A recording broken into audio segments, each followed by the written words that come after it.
Make a date with Reverend Dr. Ebenezer Markwei at 6 a.m. from Monday to Saturday on Graphic Online via Facebook and YouTube as he expounds on matters of faith. This morning I'd like to capture my thoughts with the words, unnecessary competition. Unnecessary competition. You know, in verse 10 of Genesis 21, the Bible said, Sarah looked at Ishmael and then looked and told Abraham, get rid of this guy.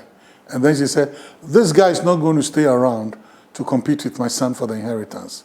Wait a minute. There are certain situations we create ourselves.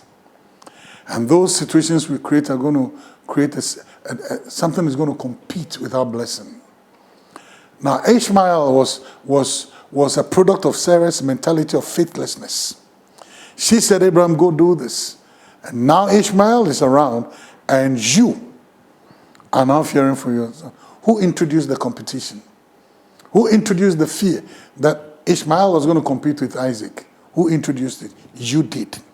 You know, sometimes in God's dealings with us, our faithlessness can introduce certain things into that is going to compete with our glory, with our blessing in the future.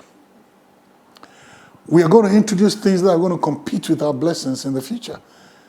And that sort of competition was unnecessary. But it was the doing of Sarah. Be careful when you walk that pathway of unbelief. Be careful when you walk that pathway of faithlessness. Be careful when you walk at the pathway where you don't trust God anymore and you think you can work it out by yourself. Be very careful. Why? Because maybe after you've had what you wanted, then God is going to show up and give you what you wanted. So now you have two things running neck and neck. You have two sons of Abraham running neck and neck, each fighting for their portion of the inheritance. Until today, they are still at it. Oh yes, they're still at it. Unnecessary competition. The choices are always yours. See you later. Please visit our website graphic.com.gh or follow us on Facebook at Daily Graphic and on YouTube and Twitter at GraphicGH. Subscribe now.